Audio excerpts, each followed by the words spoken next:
સ્કૂલની પરીક્ષાઓ એ ખરેખર શું હોવી જોઈએ?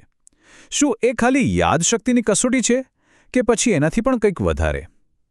ચાલો, આજે આપણે ગુજરાતની પ્રાથમિક શાળાઓમાં વિદ્યાર્થીઓનું મૂલ્યાંકન કઈ રીતે થાય છે એની પાછળની આખી વિચારસરણીને જરા ઊંડાણથી સમજીએ. આ વાતથી શરૂઆત કરીએ તો કેવું? એક સારી પરીક્ષા માત્ર એ નથી પૂછતી કે તમને શું યાદ છે, પણ એ પણ પૂછે છે કે તમે જે જાણો છો એનો ઉપયોગ કેવી રીતે કરી શકો છો. ખરું ને? એ કોયડા જેવી છે જે વિદ્યાર્થીઓની વિચારવાની શક્તિને બહાર લાવે છે. તો સવાલ એ છે કે ગુજરાતની શિક્ષણ વ્યવસ્થા આ કોયડાને કેવી રીતે ઉકેલી રહી છે? આજે આપણે આ જ પ્રશ્નના મૂળમાં જઈશું અને શિક્ષકો તથા શાળાઓ માટે જે સત્તાવાર ગાઈડલાઇન્સ છે એના પર ધ્યાન આપીશું. તો આ સફરમાં આપણે શું જોવાના છીએ? પહેલાં તો સમજીશું કે સારી પરીક્ષા કહેવાય કોને, પછી આખું વ્યાપક મૂલ્યાંકન માળખું શું છે એ જાણીશું, ત્રિમાસિક અને સત્રાંત પરીક્ષામાં શું ફરક છે, પ્રશ્નપત્ર બને છે કેવી રીતે, અને હા, છેલ્લે એ પણ જોઈશું કે આ બધા પાછળનો અસલી હેતુ શું છે. તો સૌથી પહેલો અને સૌથી અગત્યનો મુદ્દો, ગોખણપટ્ટીથી આગળ વધવાનો. અહીં ધ્યેય માત્ર માહિતી યાદ રાખવાનો નથી, પણ વિદ્યાર્થીઓ કોઈ સમસ્યાનું વિશ્લેષણ કેવી રીતે કરે છે અને તર્કબદ્ધ રીતે વિચારે છે એનું મૂલ્યાંકન કરવાનો છે. હવે આ વિચારને અમલમાં મૂકવા માટે એક આખું ઓફિશિયલ માળખું છે જે ગુજરાતની બધી જ સ્કૂલોમાં મૂલ્યાંકનને એક દિશા આપે છે. ચાલો આ મોટા ચિત્ર પર એક નજર કરીએ. આ સિસ્ટમનું નામ છે શાળાકીય સર્વગ્રાહી મૂલ્યાંકન, એટલે કે SCE. આમાં સર્વગ્રાહી શબ્દ બહુ જ મહત્વનો છે. એનો મતલબ એ છે કે તે માત્ર પુસ્તકીય જ્ઞાન પર જ નહીં, પણ વિદ્યાર્થીના રમતગમત, કળા અને બીજી સ્કિલ્સ જેવા સર્વાંગી વિકાસ પર પણ ધ્યાન કેન્દ્રિત કરે છે. આ ચિત્ર જુઓ, તે SCEના મૂળ વિચારને કેટલી સરસ રીતે બતાવે છે. તે દર્શાવે છે કે વિજ્ઞાન, ગણિત, ભાષાઓ આ બધા કોઈ અલગ અલગ ટાપુઓ નથી, પણ શીખવાના એક મોટા, જોડાયેલા ચક્રનો જ ભાગ છે. આને જ કહેવાય 360 ડિગ્રી અભિગમ. સારું, તો આ સર્વગ્રાહી મૂલ્યાંકનનો સિદ્ધાંત પ્રેક્ટિકલી કામ કેવી રીતે કરે છે? SCE ફ્રેમવર્ક મુખ્યત્વે 2 પ્રકારની પરીક્ષાઓમાં વહેંચાયેલું છે. ચાલો એ બંનેને બરાબર સમજીએ. જુઓ, અહીં 2 મુખ્ય તફાવત છે. એક બાજુ છે ત્રિમાસિક કસોટી, જે શિક્ષક પોતે જ સ્કૂલમાં બનાવે છે. તેનો મુખ્ય હેતુ શીખવાની પ્રક્રિયાને ગાઈડ કરવાનો છે. અને બીજી બાજુ છે સત્રાંત પરીક્ષા, જે થોડી વધુ ઔપચારિક અને મોટા પાયે હોય છે અને આખા સત્ર દરમિયાન શું શીખ્યા તેનું મૂલ્યાંકન કરે છે.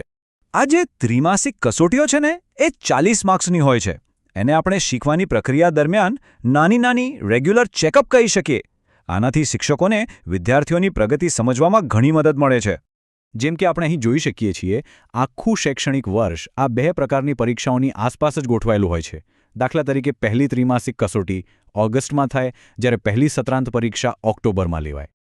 તો હવે આપણે જાણીએ છીએ કે કયા પ્રકારની પરીક્ષાઓ હોય છે. પણ એક સારું અને નિષ્પક્ષ પેપર બને છે કેવી રીતે? ચાલો આ વિભાગમાં આપણે એક શિક્ષક દ્વારા માન્ય પ્રશ્નપત્ર બનાવવાની આખી પ્રક્રિયાને સમજીએ. આ કોઈ આડેધડ થતી પ્રક્રિયા નથી. એ એકદમ સ્ટ્રક્ચર્ડ 4 પગલાંની પદ્ધતિ છે. પહેલું, શિક્ષક GCERT દ્વારા નક્કી કરેલા અભ્યાસક્રમને જ ફોલો કરે છે, જેથી બધે સમાનતા રહે. બીજું, માર્ગદર્શન માટે તેઓ પ્રશ્ન બેંકનો ઉપયોગ કરે છે. ત્રીજું, તેઓ અલગ અલગ પ્રકારના પ્રશ્નોનો સમાવેશ કરે છે. અને ચોથું, જે સૌથી અગત્યનું છે, તેઓ એ સુનિશ્ચિત કરે છે કે પ્રશ્નો ચોક્કસ લર્નિંગ આઉટકમ્સ પર આધારિત હોય. અહીં એક સરસ ઉદાહરણ છે. આ ધોરણ 8 માટેનો મહિના મુજબનો અભ્યાસક્રમ છે.